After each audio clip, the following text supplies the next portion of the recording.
I don't know how it happens, but somehow the Commodore beats me into the show.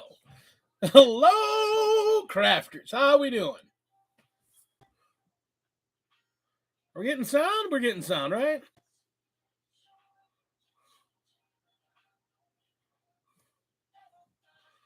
All right.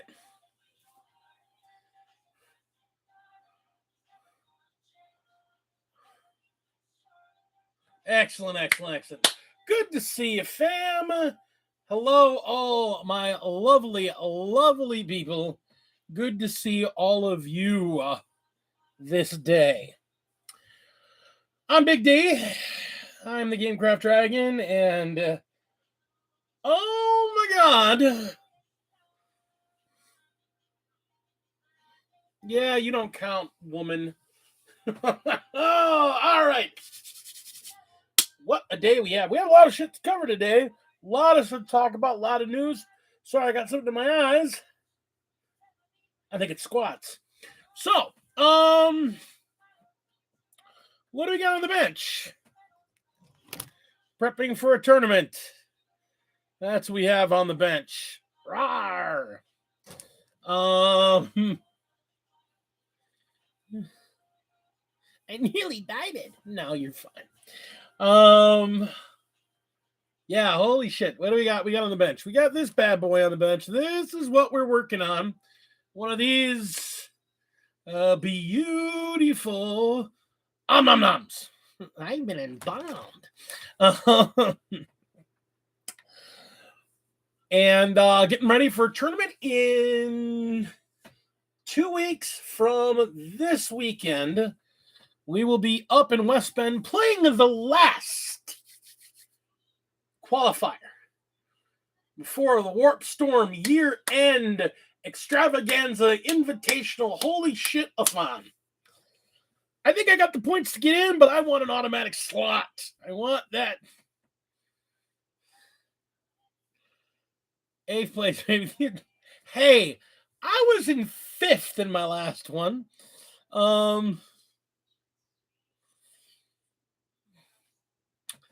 So, I've tried a couple things. I'm gonna go with my word bearers for this one. I've got some ideas, changed up a couple things, added some big guns, put some things in to deal with the Tau, and we'll see how it goes. Funny thing is, the tournament doesn't have a lot of signups yet, so if I end up in 8th place, somehow I'm getting another set of dice at this point. I think everybody who's won one has already played, and they're all like, fuck it, it's Thanksgiving, the weekend before Thanksgiving. Nobody cares. This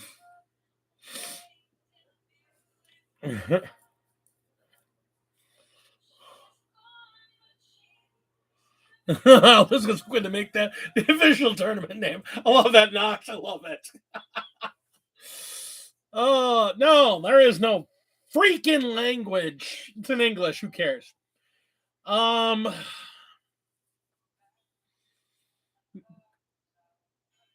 mean, that's the whole thing.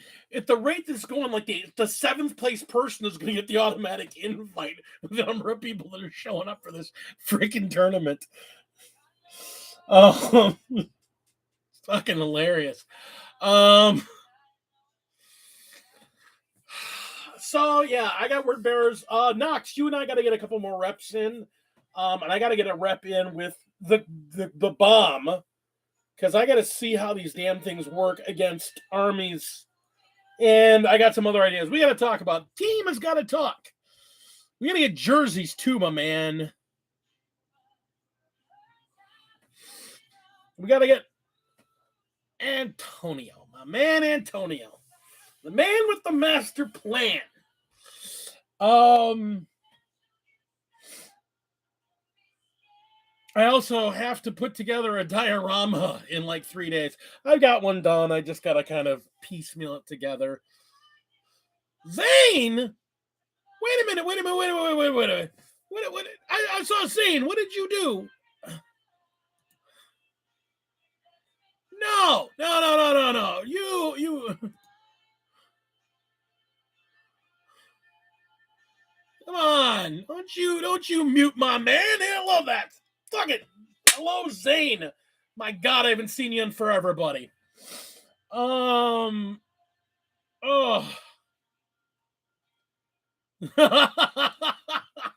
Zane, you insane maniac. It is so good to see you, my friend. I haven't seen you in forever, dude. Oh my God, it is so good to see you. Those of you who don't know, this is the Zane. Inquisitor Zane, the madman that runs free. He is one of the few people that I allow to be mostly unmoderated. Oh my God. All right. So, like I said, working on word bearers. We got the base red down on this bad boy. I got to get to a bunch of silver, do some silver undercoating. I think I'm going to basically do the red, then throw a bunch of oil all over it and just dry brush it some and be done. Something basic. Because I don't know really what to do with it. I don't have enough time to go all in. And holy crap, everything is coming down. I mean, okay, so let's get on to the news. All the big news. First off, the new Lord Solar figure has been shown off on Community. And I've never seen guard players complain so much about a new model. You know, most of the time, guard players are like, it's a new model. Yay! It's a new model. And they don't care what it is. They just want something. And they showed off that new Lord Solar model. And I'm like, what the frick is this stupid thing?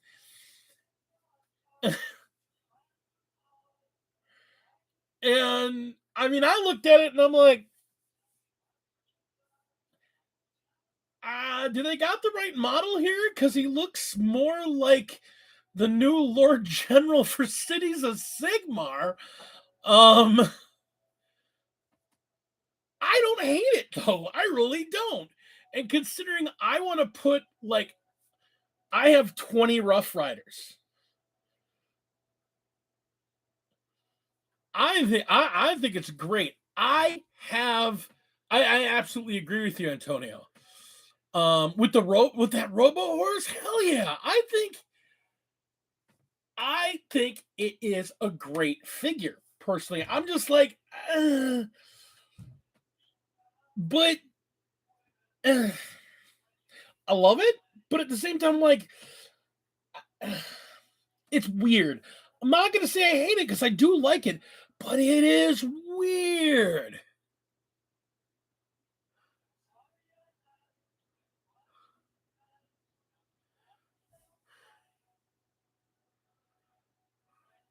Yeah. Yeah, I agree. I think he's going to look great. And like I said, I have 20 of the old metal, they're plastic horse metal rider Rough Riders. And since Rough Riders are coming back into play, I'm going to paint and put them all in my army. Screw it. I'm going to find out how many I can put in, and I'm going to put in a maximum of Rough Riders in my army from this point forward. I just want to freak people out like, what in the hell? And I got to put Lord Solar in there because he's got to have to do with a horse.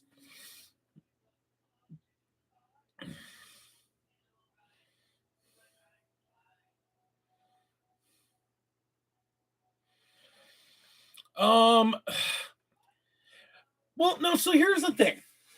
I understand that some people are like, well, why doesn't he have a cavalry saber? But he's got a broadsword. And if you look at, he's not a cavalry captain.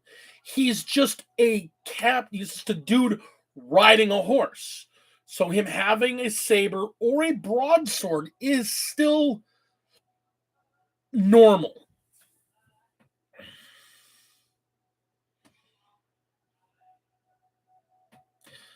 I hate you, Skynox. No.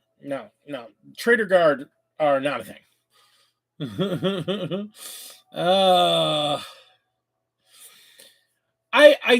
Zane, I kind of feel you, but I still love guards, so I don't care. So I'm okay with it being late. It's a propaganda photo. And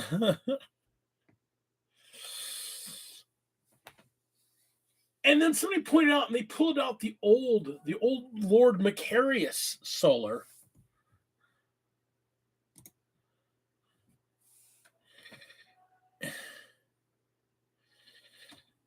It would not make him better. It would make him different. Stop it.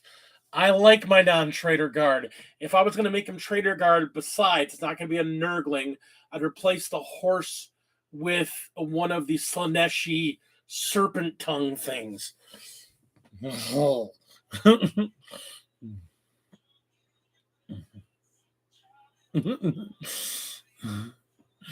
Better and different are not the same thing. There are differences between better and different.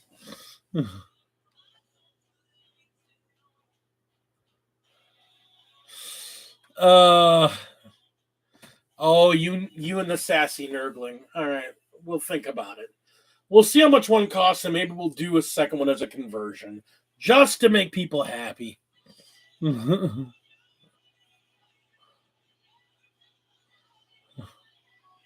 Little Dave. All right. We got a crowd here tonight. That is awesome. Look at that. 13 people in here. And yet only 3 of you like me? Only 3 of you? I'm hurt. I'm wounded. I'm injured.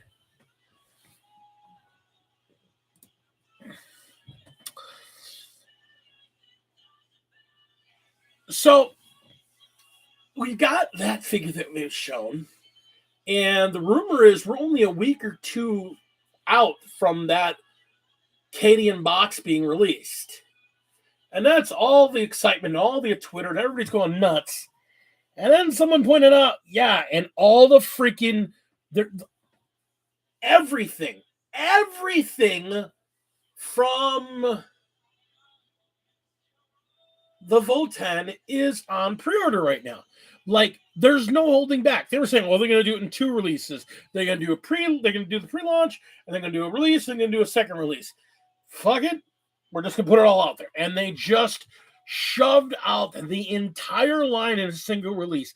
This is crazy. This is absolutely nuts that they're going this far.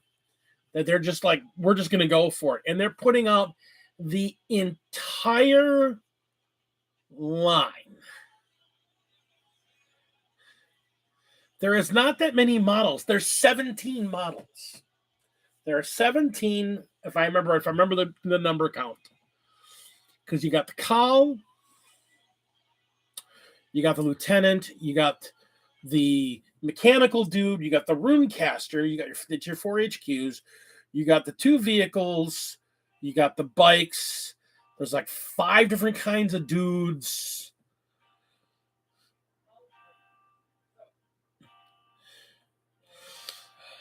I feel you, Art. I'm gonna have to hold off. I wanted to go all in, but I mean, I can't afford all the amazing stuff they're releasing right now. Like, JW is trying to shove and just twist every last dime out of the hobbyist before the end of the year. They put the entire Votan list online. They released a month ago, not even, like 3 weeks ago, they released Into the Dark, and then last week they released Shadow Vaults for Kill Team. So, I mean, I need those 2, and now I'm like, oh, I don't need them, but I do need them. So, because I'm trying to get heavily into Kill Team, and Shadow Vaults is really good, but you need Into the Dark to play Shadow Vaults.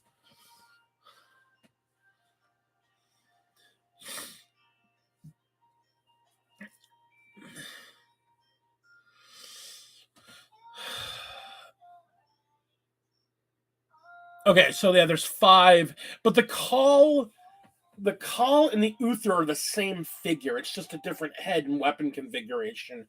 So he's going to be 1 kit. I don't see them making them 2 kits just because it's the same freaking figure.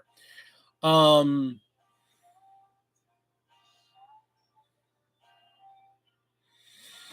yeah, you got 4 HQs. You've got like 5 different dudes because you got the basic guys. You have the berserkers. You have the power armor dudes, the Terminators. You got the long gun dudes. You got the other. Then there's one other. There's like 5 dudes. The bikes. Okay, so maybe there's like 12 units.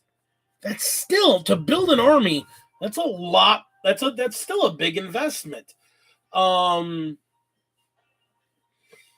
mean, at this point, honestly, I'm thinking about picking up a second Votan box. I mean, it makes sense. Just for the price break.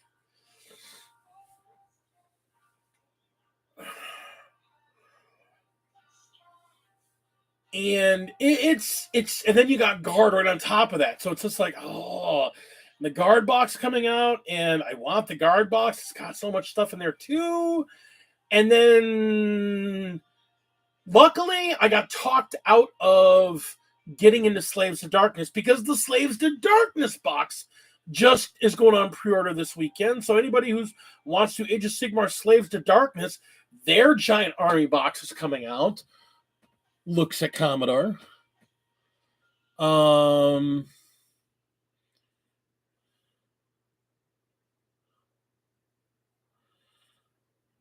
one's going to play the Thunderkin? It's a shame.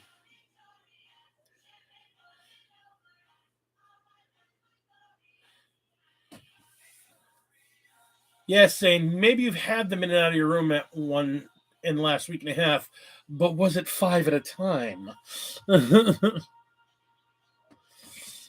know, here's the thing, Kami. I'd probably get the army box itself. Just the box itself, so you have the codex, you can just set it aside. I mean, that's what I'm doing. Like I said, that's what I'm doing with my a couple of the boxes I've got right now. I mean, yeah, no, I feel you. I feel you, Knox. I feel you. On the other hand, the price on the land train is that land fortress is a lot cheaper monetarily than everybody thought it was going to be. I mean, everybody was thinking that thing was going to be like $170 model, and it's like $110. So, I mean, that's good. Don't get me wrong. I'm not complaining. I was shocked it wasn't. I was shocked it wasn't the big one.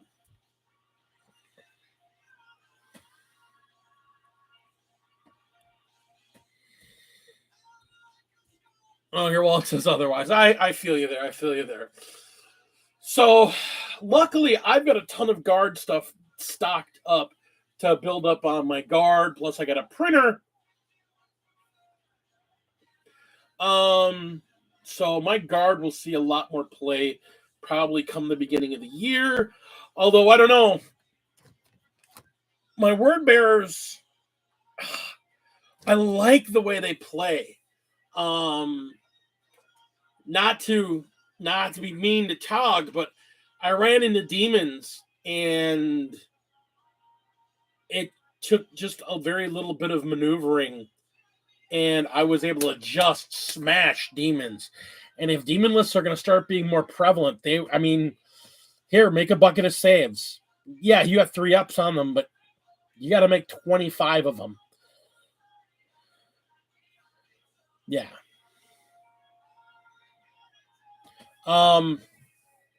His burn, he was running Zinch and Corn, and I absolutely wrecked him. I mean, it was really bad. He couldn't get the placement he wanted because of the way I kind of scouted. I knew what they did, so I kind of placed my starting area, kind of knowing what he could and couldn't do. And he went first, and there was just some stuff he couldn't do the way he wanted, and it let me kind of counterpunch him and take a lot of stuff off the table. Yeah, I mean, Daemons are going to be tough. The thing is, there's a lot of different variations of them. There is one truth to playing against demons, though.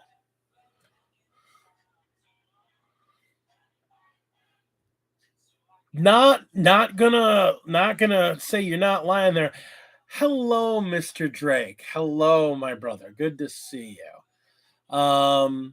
Hey, Frost and Fist. Good to see you, buddy. Good to see you, Mythos. Demons are an amazing army. We're going to see a lot of them. After what Kevin did with that Zinch army, and people are talking about it. I mean, a lot of people in Warhammer Competitive were talking about that list. I saw a couple conversations about it. A lot of people are playing the Be'lakor, with all the Bloodthirster lists. And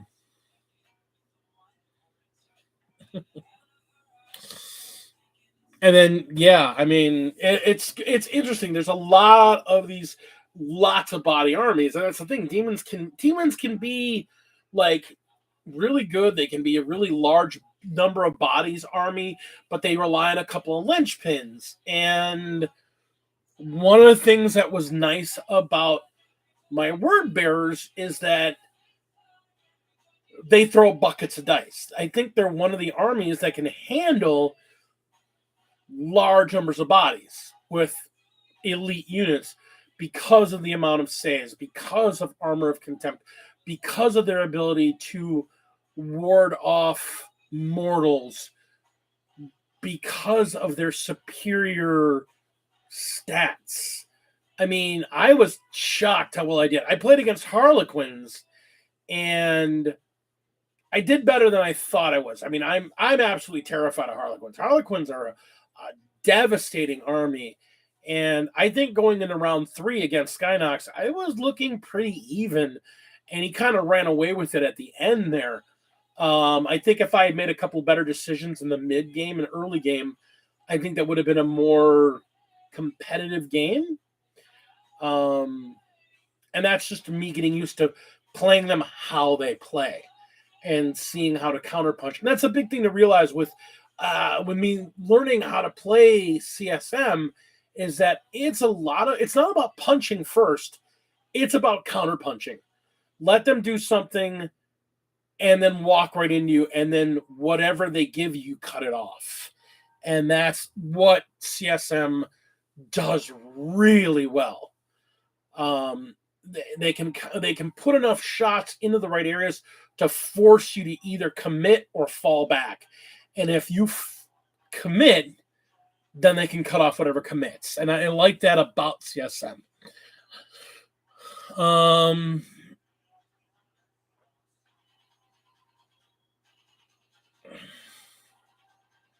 Yes, Harley's did have a surprise. And yeah.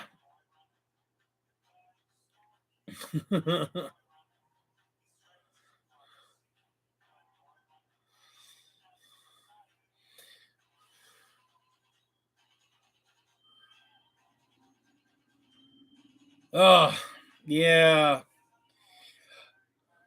Yeah, poor Skynox. He had so many of my demon engines just did not want to die. Regenerate that 1 hit point. Regenerate that 1 hit point. I'm at 2 hit points. I'm at 3 hit points. I'm at 1 hit point. I'm at 3. I'm at 1.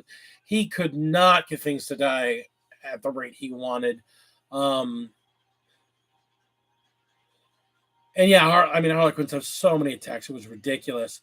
Now you're saying one of the best players in the world discovered the joys of taking flamers with T-Suns. So that'll be the world we live in. Yeah. Flamers with 1,000 Suns, that is going to be... I mean, Flamers are already so undercosted. I mean, honestly, just going heavy Zinch and just taking a max number of Flamers and a max number of Exalted Flamers, or taking the 5-man pods, taking 3 5-man pods so you can just keep the point cost down. That is such a ridiculous list. So hard to deal with. And I'm glad I found a couple ways to deal with them, but not everyone's going to be set up the same way. It's going to be an army I'm going to have to learn to deal with better, because I think we're going to see a lot of it coming up in the future, unless I do something about demon saves.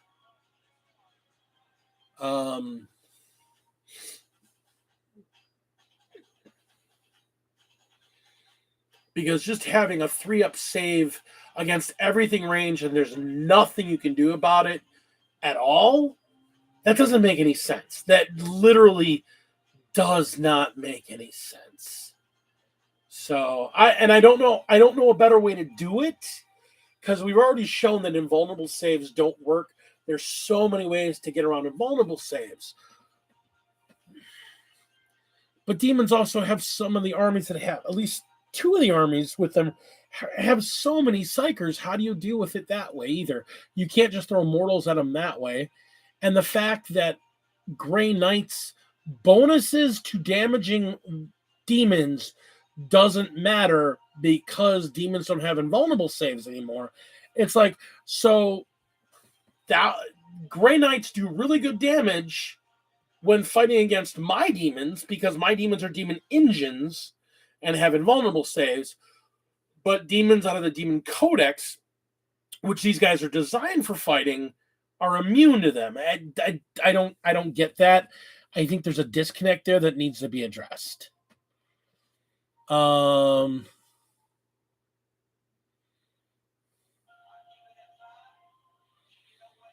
Yeah, I mean, that's the whole thing. I don't get the whole thing with the Grey Knights. I mean, they should. Why is it that they can destroy my demon engines like they're not even there, but against little 3-strength demons, they're like bing, bing, bing, bing, bing, bing. I don't care. I'm a demon. That doesn't make sense to me. It doesn't make sense at all. Is what it is. If they figure it out, they do. If they don't, they don't. I kind of am thankful that there's not that many Grey Knights players running around, because like their big commander's warlord trait doesn't work anymore because of the way the rules changed. Yeah, it just doesn't. It just doesn't make any sense. But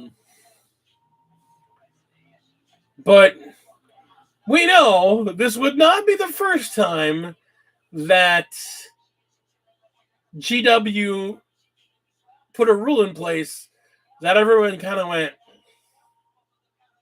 but that doesn't work. And I mean,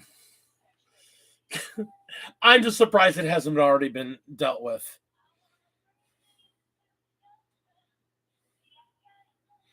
I mean, that literally would be, that's all they need to do. Then that would fix everything.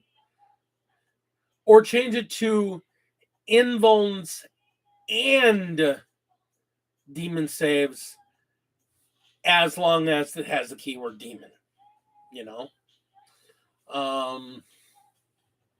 Or something along those lines. Yeah. And they'll figure it out. I mean, they eventually will figure it out, I'm assuming.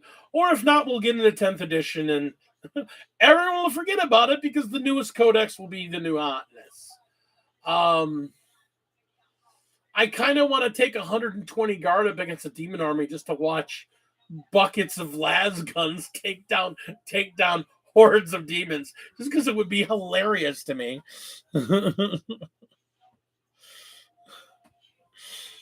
I mean, it's like, oh look, it's all these demons, las gun them to death, and the Grey Knights are looking at the guard going, what the what is going on here?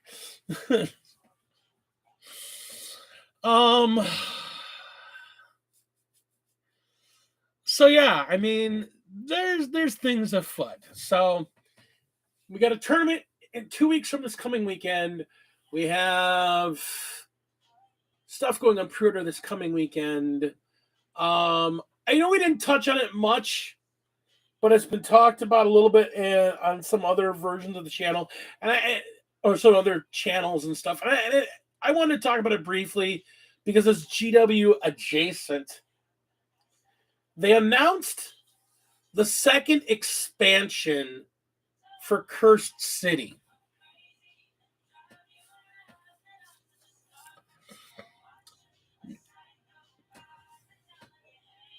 Blackstone Fortress was wildly popular, great support, great expansions, great game, lots of additional content.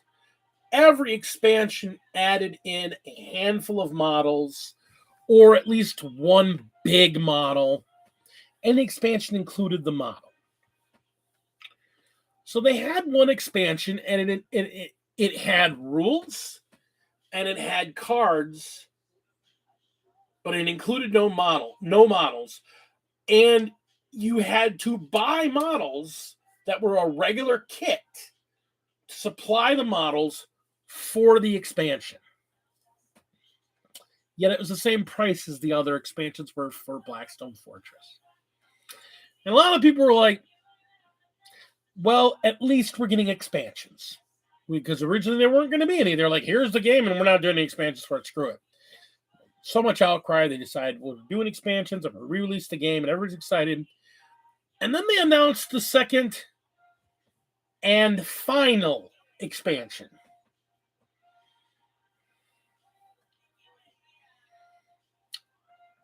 And final.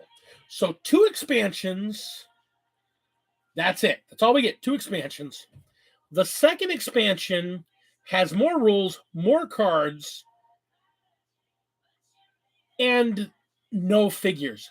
But you have to go purchase a standalone HQ figure to represent the figure that they're not including in the kit.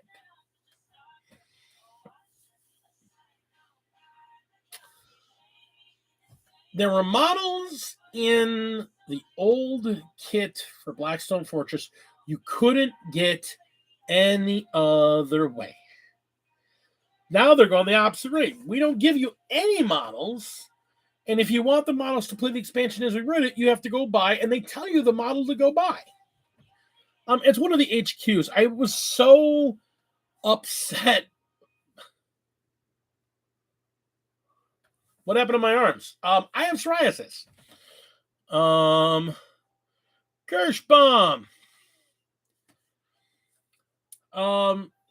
It's one of the HQs. I don't know which one it is, Commodore. But so for the second expansion, you got to go buy this HQ. So you're gonna pay for this $40 expansion that doesn't have a figure in it, and then pay $35 for the HQ figure. Really? And it's the second expansion, and we're done. You're only getting 2 expansions. Freaking Blackstone Fortress had the base box set. It had like 4 expansions. Then it had the complete rework, which was this new expansion that was expensive. It was like a $100 expansion, but it had a complete like 12 new figures that were all new heroes for the game. And then they had like 5 more expansions before they killed the game.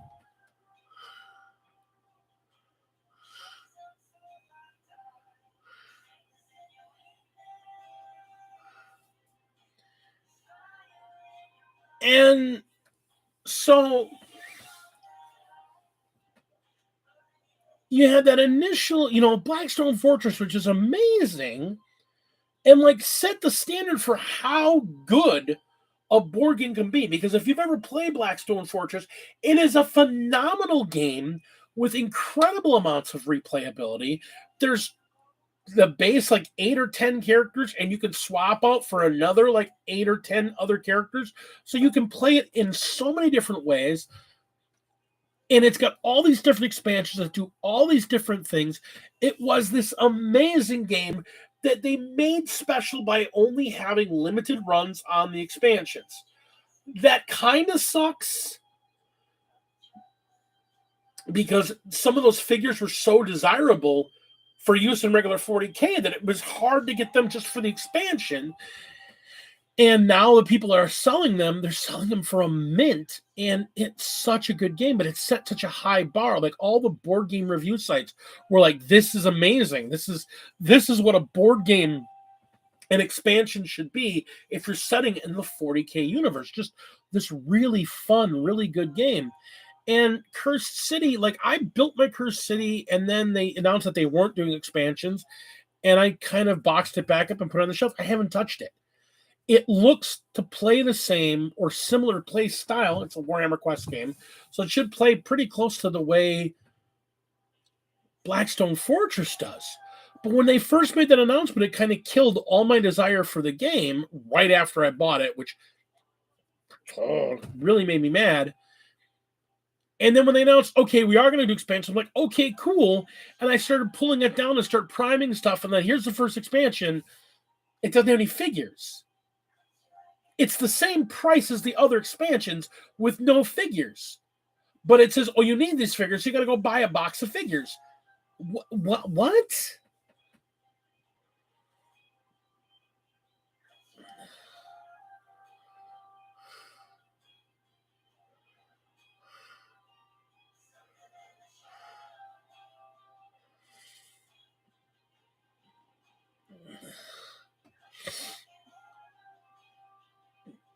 Hey, Tina, I just noticed that was you that was trying to tell me what it was in there. So, yeah, it's just one of those,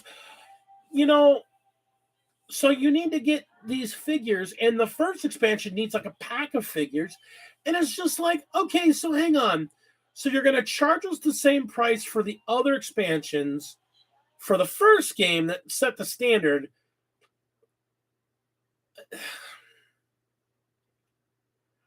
I know Brexit was a pain in the ass for England, and I understand there were economic casualties.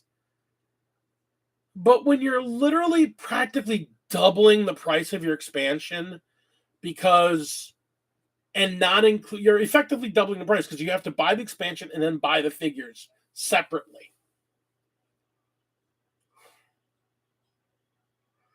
I mean, it's got me boxing it's got me boxing them and putting them right back up on the shelf again. I'll get to it someday, but it's certainly well off the table now for anything I want to put any effort towards.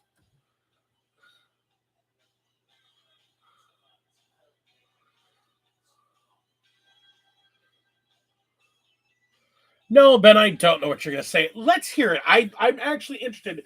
I mean, yes, there are obvious answers. You don't have to buy any of it. No, I know. You don't have to buy any of this. And you know what? As part of this hobby, you don't have to buy anything. But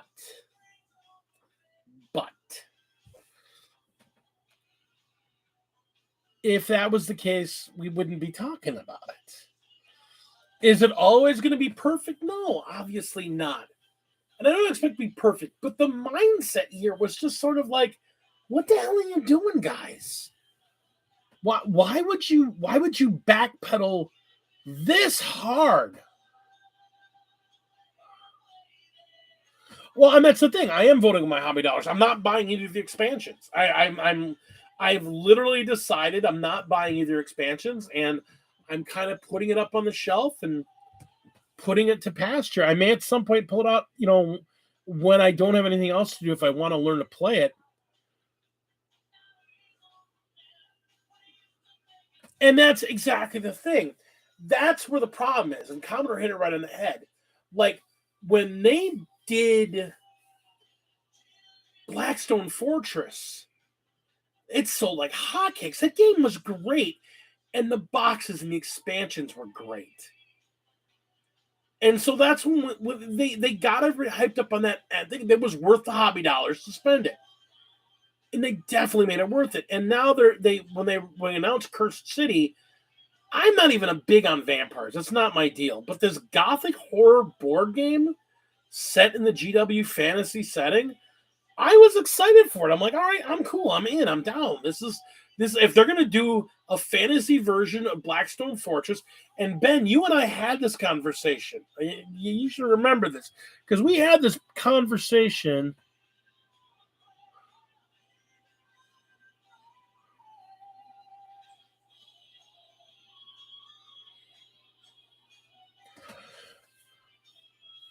And that was the thing. I don't own a copy of the game. I have a friend of mine that has a copy, and we've played his copy of it, and he's got a couple of expansions. And my problem was by the time I got into it, you actually originally couldn't get a copy of Blackstone Fortress, and then they suddenly re-released it, and now you can get it again, but you can't get any expansions for it. So I'm actually thinking about getting the actual Blackstone Fortress game and potentially producing the expansions from third-party sites, because there are places where you can get scans of stuff. And I hate to be like that, but between 3D printing and regular printer printing can probably make the entire rest of that game again. And it's worth it. It's a fun game. It is a good, solid game. It's a lot of fun. And I'm betting if I pull out and sit down and go over the rules of Blackstone Fortress, it's probably just as fun a game. The biggest problem, and this is what I was talking with you about, Ben, and this is what you and I talked about, when Blackstone Fortress came out, when I got into the hobby, it had already been out, and they were 3 expansions in, and you couldn't get the earlier expansions. And I'm like, I can't even get them anymore? So it just felt like you're getting an incomplete game there, for better or worse.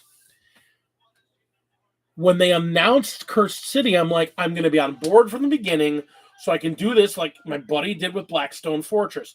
I'm going to get every expansion as they come out because it's going to be great. And then they went, well, we're not going to do that with this game. So they announced it to be, and I don't know, it just kind of, they took the wind out of their own sails on this one. So it's annoying. It's like they had lightning in a bottle, and they broke the bottle and said, "Fuck it, we don't care." I mean, if they had done the same thing with Cursed City that they did with Blackstone Fortress, I'm pretty sure Blackstone Fortress would have sold just as well. Because the initial release of Blackstone Fortress, when people went nuts for that game when it came out, because they're like, it's a fantasy Blackstone Fortress. We're going to get this game. And there were people I remember like eBay afterwards, they were selling like hotcakes. There was some serious thought to me selling my copy and then picking up a second copy somewhere, because they were moving. People were excited about this game. And then they just killed it themselves later that same weekend. It was just like, what are you doing? GW, what are you doing?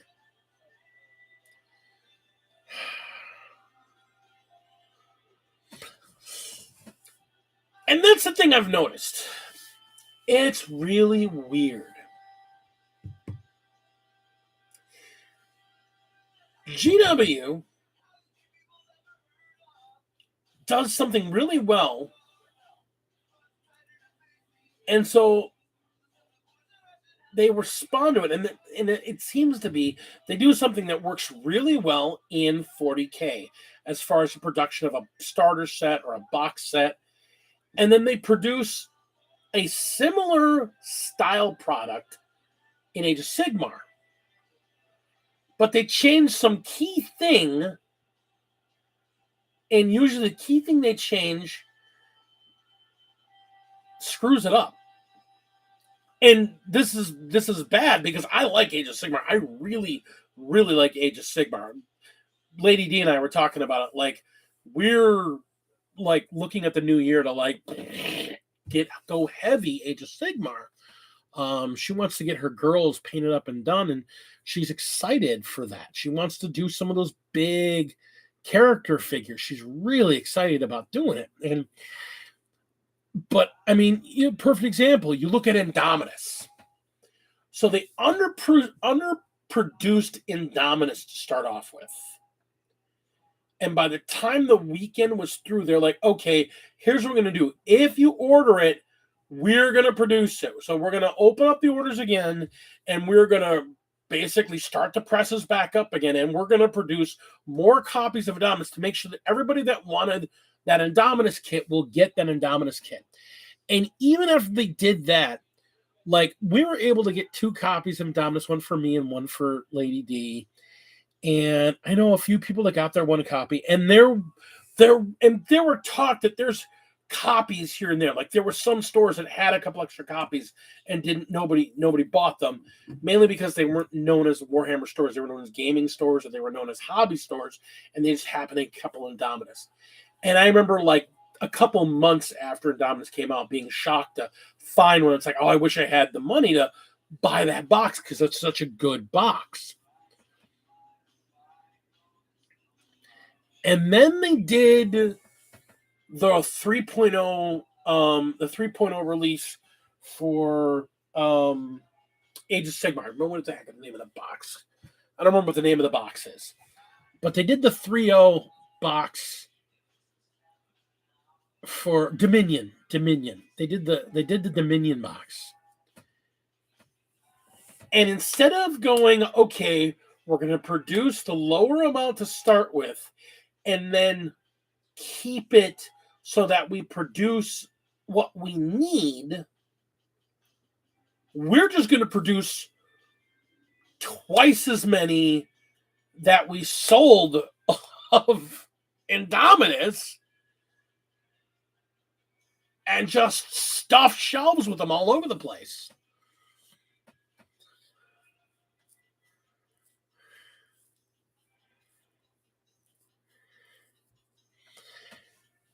And there are stores that still have boxes upon boxes upon boxes upon boxes of Dominion.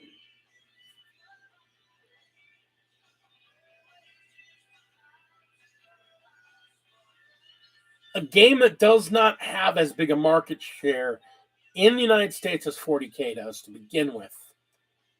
And then they overproduced it.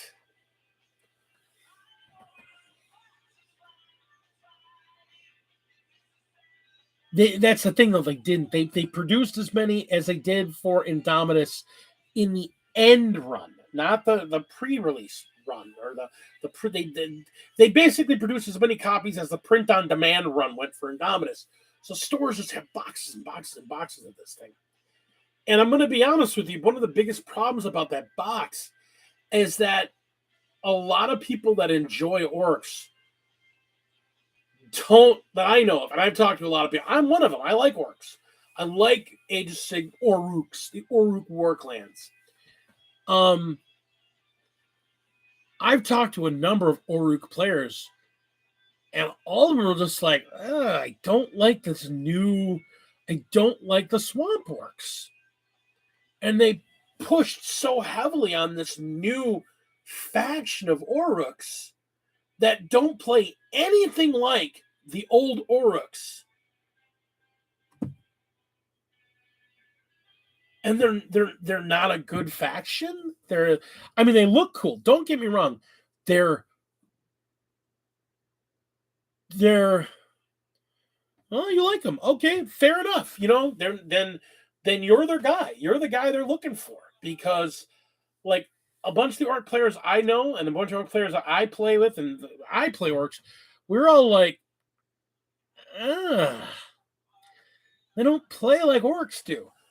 Again, they're not bad models. They're gorgeous looking models. I really think they did the top-notch job producing what they look like. They're quality figures. They just didn't play like orcs normally do, and that was the biggest problem. They tried to do something different with them to make them different than the original orcs. And, every time I've seen them played by themselves, they just get mopped up off the table, and they don't produce like orcs do. They don't wog out there like orcs. They just are these little bitty dudes, and it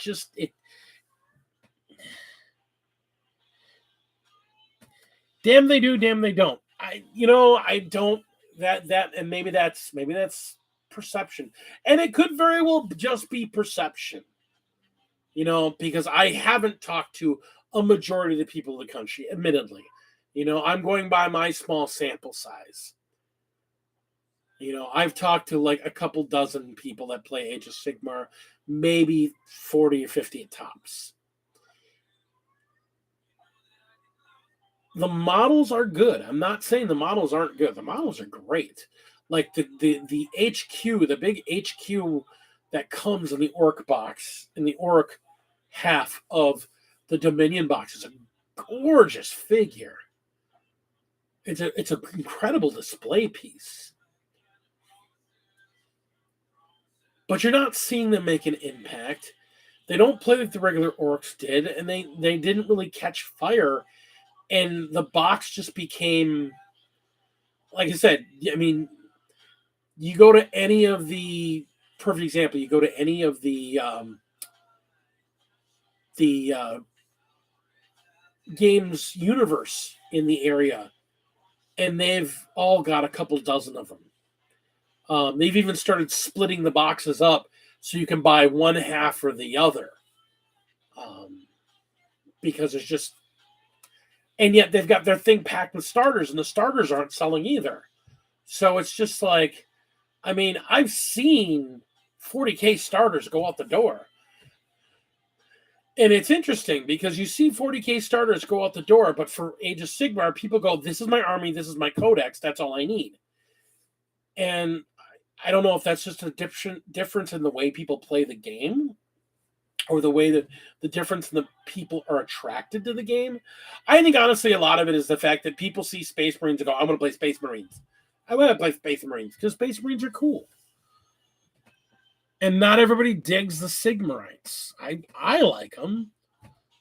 I like the look of them. I'm not crazy about playing anymore either, but I liked them at first. I really did. And I kind of like the new version of them. But I don't know. Age of Sigmar is a weird game that way. It's not. The Sigmarites being the poster boy, I think, is a disservice to the game. I think it's one of the few games where you can switch around the poster boys and make other people, because not everybody wants Sigmarites, and there's too many Sigmarite models.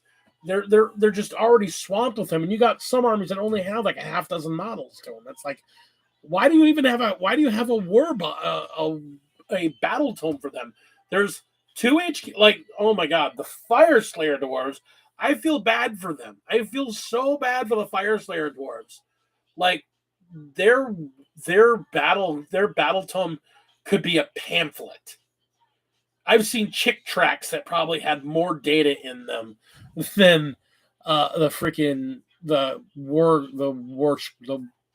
battle tome for them.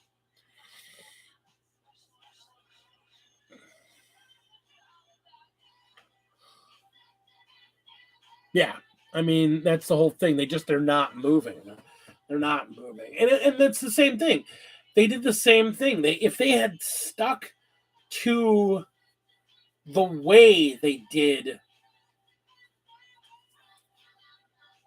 Blackstone Fortress, I think if they just stayed with what they figured out with Blackstone Fortress and kept that in place for Curse City, I think Curse City would be making hand over fist for them. But instead, they figured out Warcry and Kill Team, and Kill Team's gangbusters. I mean, gosh, the amount of channels that are now producing 100% Kill Team only content, and you're hearing more battle reports and competitive Kill Team, like it's really going big. That's fun to hear because it is such a different game from 40K. I mean, the way it plays, the way the stats work, all that's different. And I dig that.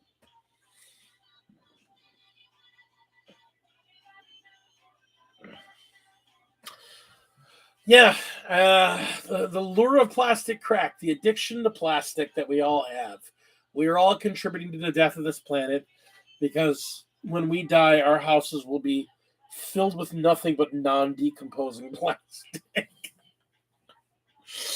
I'm to blame for it as much as anyone else. I am part of that. I am part of that same vile addiction.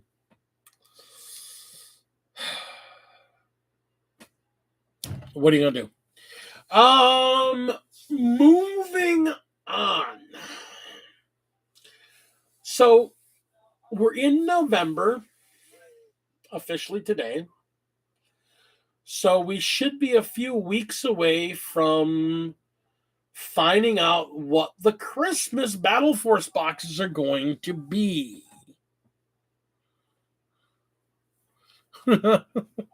Phoenix, you are so right. So wrong of you, but so right. I mean,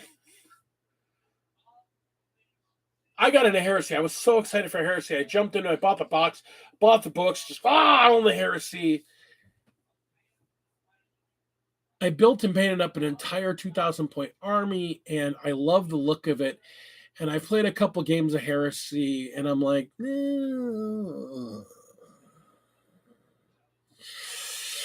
yeah, no Bolter November. That's not happening. I really wanted to make no Bolter November a thing, but man,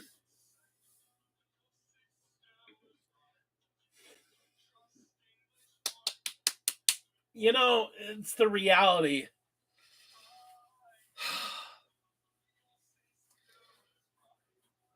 I got terrain I gotta paint, I got figures I gotta paint, I got all these things I gotta do. And I don't have enough time to do everything I want to do.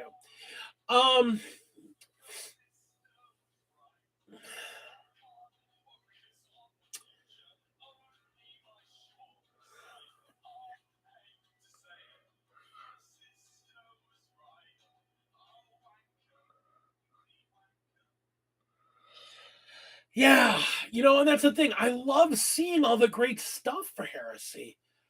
But yeah, I mean, I played a couple games of it, and I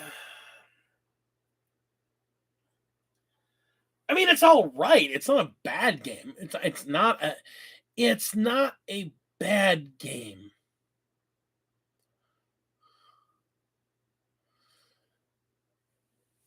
I love the figures for it. I love the concept. I love the story-driven way of playing the game, that it's far more about the narrative missions and the narrative story. I love that.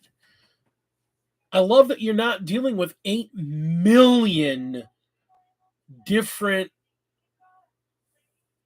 stratagems every game. Like, you know, your army has a couple things it does differently. You've got like 1 or 2 gotchas that you get to pull out once a game, and that's it.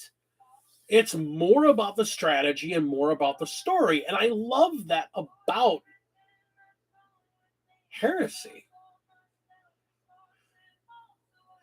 But it's basically just Marines on Marines. I mean, I guess you can play demons, I suppose, but people don't. Mechanicum, I guess, are coming, and the Guard are coming. And you could play knights. But it really is just about Marines on Marines. And the problem is Marines have a problem in that who brought more dreadnoughts to the fight? Because dreadnoughts win games. Because dreadnoughts kill Marines and kill vehicles.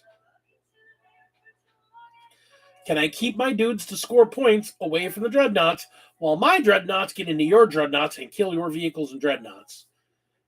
Heresy, it's dreadnoughts, the game. I mean, just let's take everything off the table and just play dreadnoughts, because it should just be like, you know, Rock'em Sock'em Robots.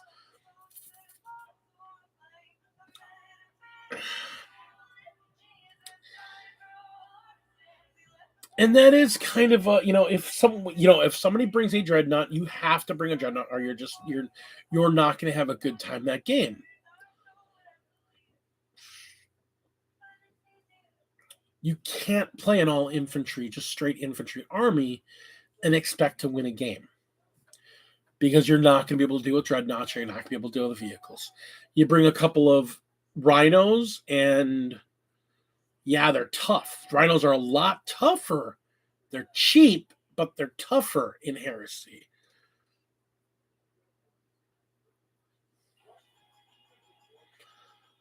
But that doesn't make for exciting games. That doesn't make for. I mean, I look at like the fight I had with Knox on Sunday. And we had this wild swing through the middle of the board when my chosen charged up the middle of the board, and I had my obliterators coming another side and unloading here, and he swept up with one of his flyers and dropped, and all his guys piled out, and they wiped out a unit, and then we shot at them as they ran back, and we killed a bunch of them, and there was all this crazy movement and stuff and ebb and flow, and it was a great game. And the couple of games of Heresy I've been in, it's like, okay, so we come in towards each other, we're protecting this spot, and unload, and everybody fights here. And then these guys pile in them, and they pile in some more, and they pile in some more, and then nobody dies. And we all attack, and we all make these rolls, and then we make these rolls, and a couple guys die. And and it's a lot of dice rolling, and nothing happens. And that's the problem with Heresy. You're throwing buckets of dice, but nothing comes of it.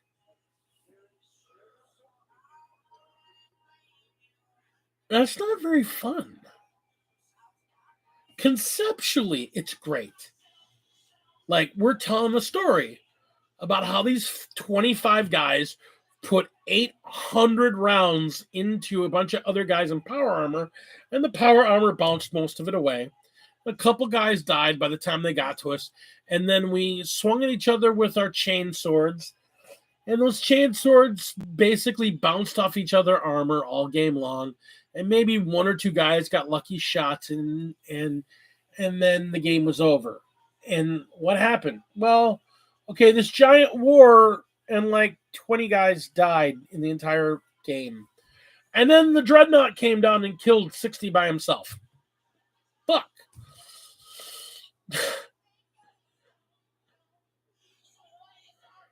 That's not fun.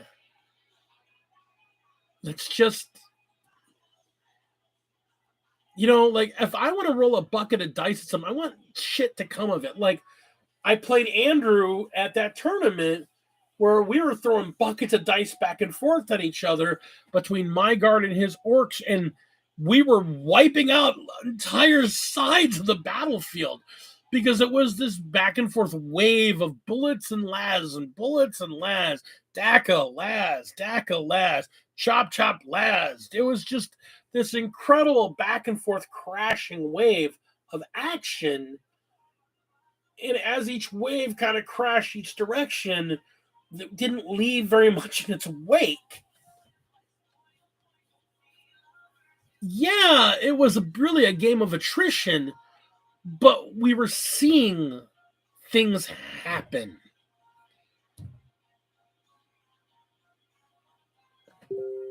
And you don't see that. You don't really see that in Heresy until you get the big guys involved. And then the big guys just smash all the little guys. And I don't know, anybody else playing Heresy having any experiences like that? Or having a different experience? Because that's all I've seen so far, and that's just not been fun. It's really killed my desire to actually finish building anything else or finish painting anything else for my Heresy army. It's just like, who cares? This isn't fun. And maybe that's because I got out of the game for so long, and when I came back in 8th and 9th edition are so action-packed. There's so much going on. I think they could learn some stuff from Heresy. I think if they got rid of like 75% of the stratagems, like instead of it being like 5 or 6 pages of stratagems, it was like you get 1 page. There's 8 stratagems. There's like 4 base stratagems that everybody gets. You get your rerolls. You get your once a game, hey, we don't run. You get your emergency disembarkation. You get those 3 at least. And then each army has like a handful, like 6 or 8 stratagems. That whole army, that's what they have. You don't need stratagems for every single kind of model in an army, especially when you end up nerfing the army 3 months down the line. And now that they've reduced the amount of stratagem points, now it really doesn't make any sense. With command points being at an all-time demand because there's so few left in the game, why do I need a deck of cards for the 4 stratagems I'm going to have the points to cast during this fight?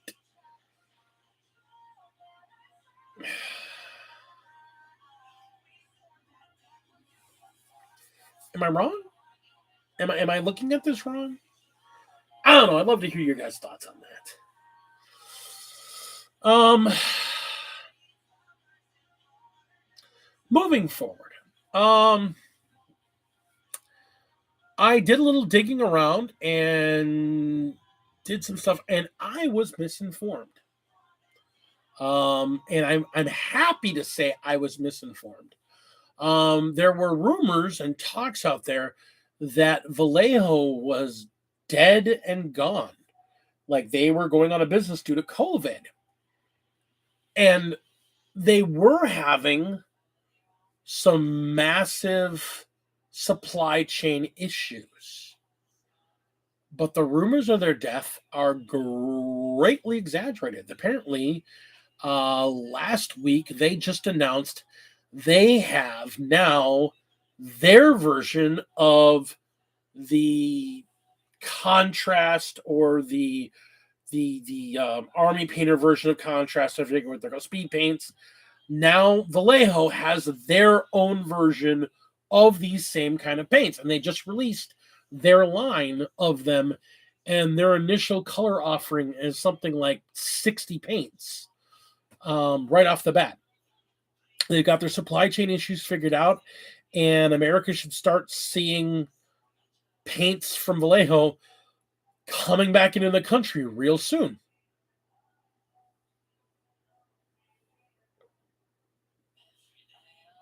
So, I mean, I know people know I love Vallejo paints. I think they're probably my favorite paints.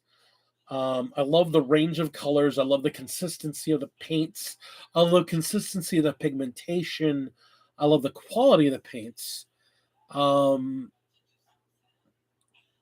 The price mark is just, you can't beat what you get for the price mark. And yeah, there are higher quality paints. I've not had great experiences with some of these other paints. Like, I know Lady D likes P3. I'm kind of on the fence of P3. They almost act like a heavy body, to my opinion, and I'm not crazy about that unless you're using a wet palette. And I don't always use a wet palette. I sometimes do, but sometimes I use a regular palette. And if you're using a regular dry palette, they're a little much for a dry palette. Army Painter, I mean, they've had consistency issues in the past. They've been sometimes very watery and very low pigment, and you got to shake the holy living shit out of them at times. But they can be good, and they're actually addressing those issues.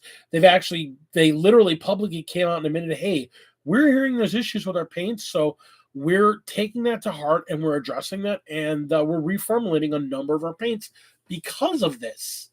We want your input. We want to hear where we have failed you so we can do better. And that takes a lot of courage on the part of a company to admit, hey, we screwed up. We want to do better.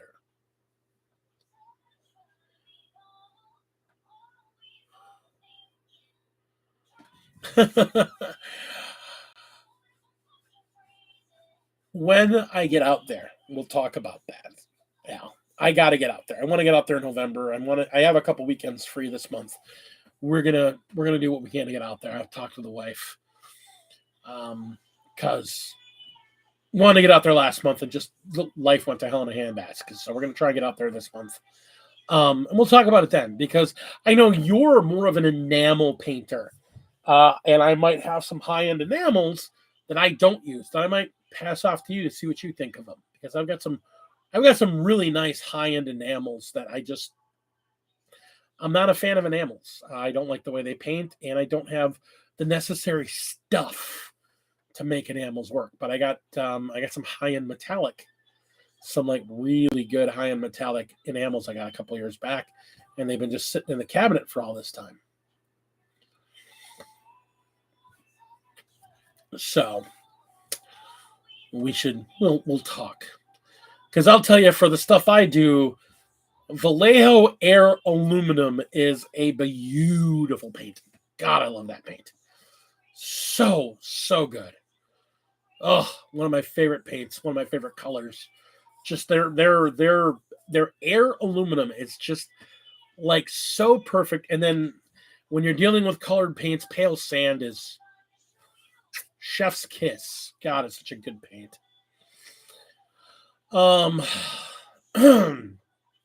So like I said, it's good to hear Vallejo didn't go out of business, because I do like their product, really quality product. And the fact that they're releasing a 60 color speed painting. I forget what they call their version of a speed paint, but they're releasing their own version of it, and they're real excited about it. And exciting to see. I mean, Vallejo, when it comes to doing acrylics, they're some of the best military paints around. You can get dead on World War II, Vietnam, Cold War era paint schemes through some of their stuff. If you're playing Team Yankee, if you're playing Flames of War, if you're playing Bolt Action, I mean, Vallejo's your paint you want to go with, because that's picture perfect colors. I mean, their German black gray or black brown is such a great paint color. And pale sand, again, pale sand. I keep coming back to pale sand because it's literally, after Dana Hall turned me onto it, I just want to raid places for it. But now that I know that they're not out of business and we'll start seeing shipments to the U.S. very soon, I'm super, super excited to see that.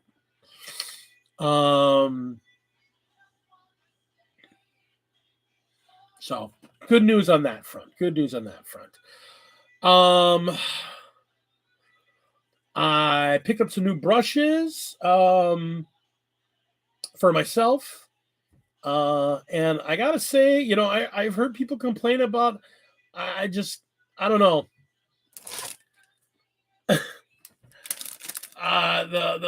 The Folk Art Premium Pack, the fine line detailing paint brushes, golden Tacklon for acrylics.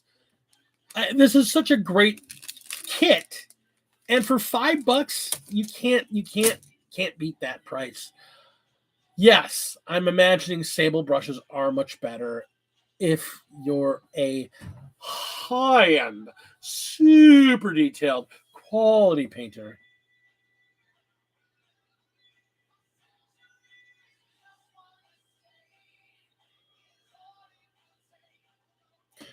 So, Mr. Paint is, they're acrylics. Huh. Yeah, I mean, Model Master, what is the deal with them? I mean, is Testers, I know Testers isn't out of business. I mean, are they just killing the Model Master line? Because, I mean, they're down in Pleasant Prairie. I've been next door to the production plant. I know they're working. I mean, the thing is, they're a subset of Rust-Oleum now. I think it's Rust-Oleum. I forget if it's Rust-Oleum or Rust-Oleum. They're a subset of Rust-Oleum now. And I've seen the Testers come out of there. So what is the deal with Model Master? Because again, they have really great primers, and their metallic sprays are primo paints.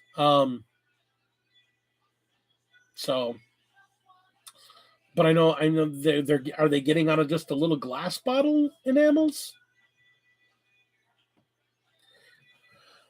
It's interesting when you look at that, because I mean, like AK Interactive, I mean, their acrylic line, I want to get some of their acrylic line. I wish the places I knew about in town carried like an AK Interactive starter kit, like you can get for a couple other paint companies.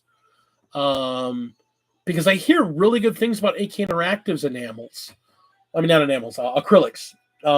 Has anybody used any of them?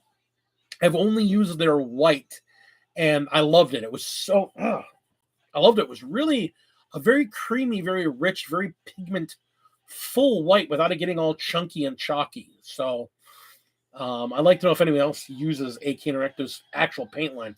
I love their weathering paints and their stuff. Their streaking grime is so good, and there's gonna be a lot of streaking grime on this. Oh yeah, their basing materials are. I mean, that's the whole thing. AK Interactives. I mean, as far as I know, they started off just doing like tufts and doing their basic materials. Their basic materials are fantastic, but now they've got like full lines of acrylic. Like I've noticed they're growing in that, and I'm like, well, they don't just come out with a couple paints at a time. So if they released acrylic paints, they've got a whole line.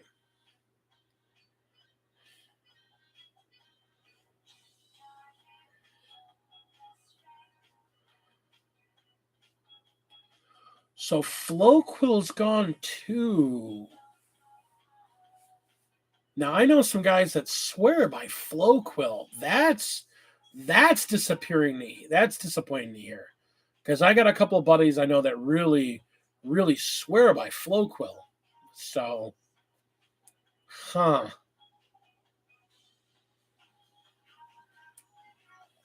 that's tough.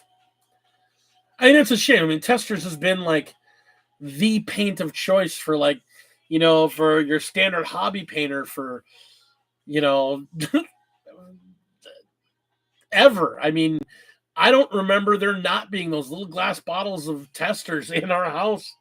I mean, growing up, I mean, the familiar sound of there's something very unique to the sound of the Testers square glass bottles clinking against each other.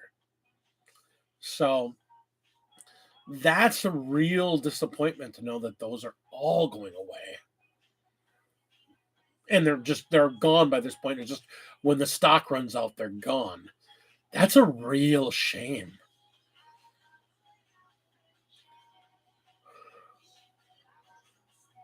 So then you got Mr. Paint, Tamiya. I mean, who else do you use in the enamel world of paints? What else do you use? I mean, I know of Tamiya, and I know of Mr. Paint because of you. I'm trying to even think. I mean, I remember the little metal paint cans, and I think those are Tamiya. So I'd be interested to know. When I come down there, I got to bring my camera. We're just gonna have a chat. We're just gonna sit and talk about stuff. We'll split up into a couple episodes because, I mean, that's awesome.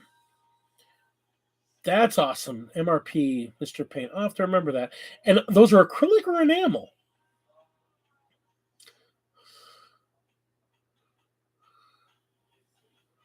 That's right. Those are monogram paint pots. Okay, monogram. Yeah. Oh, man.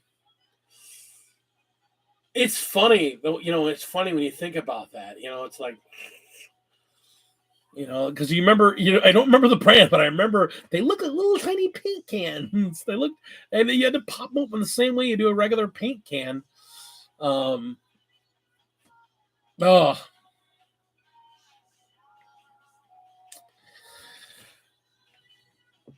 Paint's an interesting topic.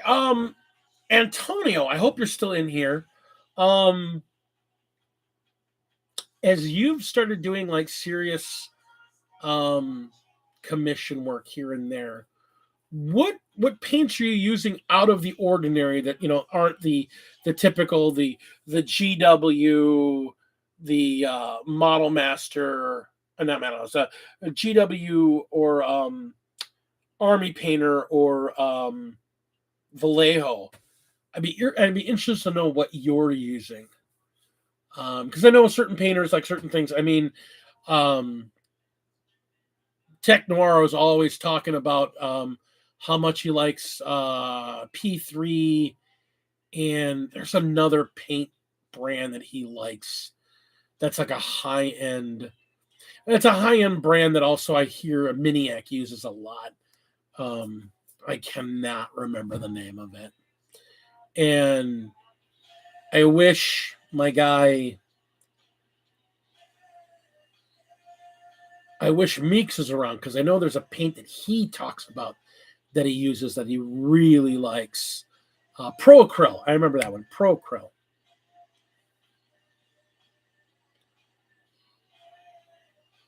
Humbrol. That's the other paint company. I couldn't think of the name of it. I remember Humbrol. That's another. That's a British company, isn't it? Because I mean, Humbrol paint kits. I remember, or Humbrol model kits. I remember seeing a bunch of like British and Australian modelers using those.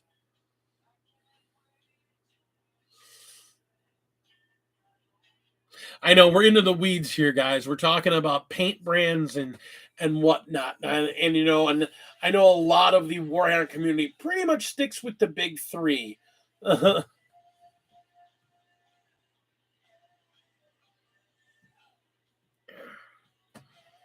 Acrylic lacquers.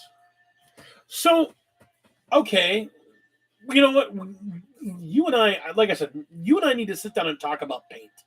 I really, actually, I want to hit you up and squeeze your brain a little bit about paint, because you know the science and the mentality behind paint way more than I do. Like, I don't even understand really what lacquer really means, and I don't know if I mean, other than a clear coat lacquer, I don't think a lot of people know exactly what lacquers are, the difference between them and a regular paint. So I want to sit down and squeeze your brain, and maybe we take some shots, see if we can talk the lovely Phoenix. I mean, have we ever in our family? Let's be honest. But see if we can get your lovely daughter, my lovely niece, to come down and help man the camera a little bit, and we can talk about hobbying on a whole. That being said, we are getting into the late portion of our show. So, we're going to ask you here, if you are a subscriber, I want to thank you ever so much. And if you are a subscriber and you do not have that bell rang, click that bell. That way you know when my next video is coming out and you hear when I'm live again. And if you have that going on and you're hearing this video and you can hit that thumbs up arrow, I really appreciate it, because that gives me a little bit more push with the lords of YouTube to let them know that I'm here. And maybe, just maybe, a couple extra people will get to see my stuff. But that being said, there is a special group of you that I'm very thankful for, that I am actually very, very thankful for. And it's a group of you that are my patrons. And I want to thank each of you individually. I want to thank my Battle Master tier, $1 a month. $1 a month is not much. It's a can of soda a month. For that can of soda a month, you combined, that's a pot of paint a month for me. And that's significant. So I want to give a big thank to the returning Mr. Inquisitor Zane. Good to see you, my buddy. The lovely and wonderful, the house mother to all the nerds of Milwaukee, the lovely Tina Karskio. My man, my buddy, the good guy himself, putting out some great, great videos on his own channel. And if you're not a subscriber, go out to Mini Warmutt and look up his channel and watch his stuff. He's doing great stuff. Talking about board games, talking about mini games. He's a great guy. And lastly, on my Battle Brother tier, I have the amazing paint master himself, the model master, Alex Drake. I love you, man. I really do. I appreciate all four of you. In our next tier, we have our battle leaders. Our battle leaders are $3 a month. That $3, again, that's a cup of coffee. But you guys combined, you pay for half a model every month. If I want to go get a character model, You guys pay for a significant portion of it. So I want to thank all of you. You got Joe Bookish out of Cleveland. The man, Joe Bookish. Don't get to see much, buddy, but we do chat every once in a while over chat here, and I'm good to hear from you. We have the amazing and talented Black Rose Dragon Knight, better known as Mythos from the Frost and Fist. Again, if you're not a subscriber to the Frost and Fist, their Friday night chats are amazing. Mythos is an amazing painter. Oni is an amazing painter, and Freak are an amazing painter. They talk about their love of the hobby, their love of their painting, their love of playing the game. I love the three of them so dearly. Wonderful guys. If you're not a subscriber, go up there and subscribe. And lastly, the big man himself, the boomer among us Gen Xers. He is the man, Ben Karaskia. Thank you so much, Ben. Appreciate you. And lastly, we have our Warlord tier. We have the two of you, and the two of you together every month. Each of you give me $10 a month, and I appreciate that. It's meaningful to me, and it shows that, you know, love does have a pay price, and you guys pay that price, and I appreciate that. I thank you guys so much. I thank all my patrons, but I want to thank my two Warlords ever so much. The lovely and wonderful Pirate Phoenix. You are an amazing woman and an amazing painter and so talented. And I thank you so much for patronizing me. And lastly, the man coming in from orbit, the man that watches over us all, the man that does more damage to Zane's reputation than Zane even does to himself, which I don't know how that's possible. He is my main man. He is the Commodore. I want to thank all you ever so much. You know, Al, I would love to see you get a YouTube channel up and going and see you doing some projects and do your work and see your techniques, because your stuff is absolutely fabulous and fascinating. I want to thank all of you for coming tonight. Al, you let me know when you got that thing up. I will be at every freaking show. Thank you so much. You are the best. You are all the best. I love all you ever so much. Thank all of you for showing up tonight. I want y'all to take care of yourselves. Be good to yourselves. Play games. Build figures. Paint figures. Roll dice. Revel in your nerddom. I love all of you so much. And this is Big D, Game Craft Chatting, telling you, stay epic and game on.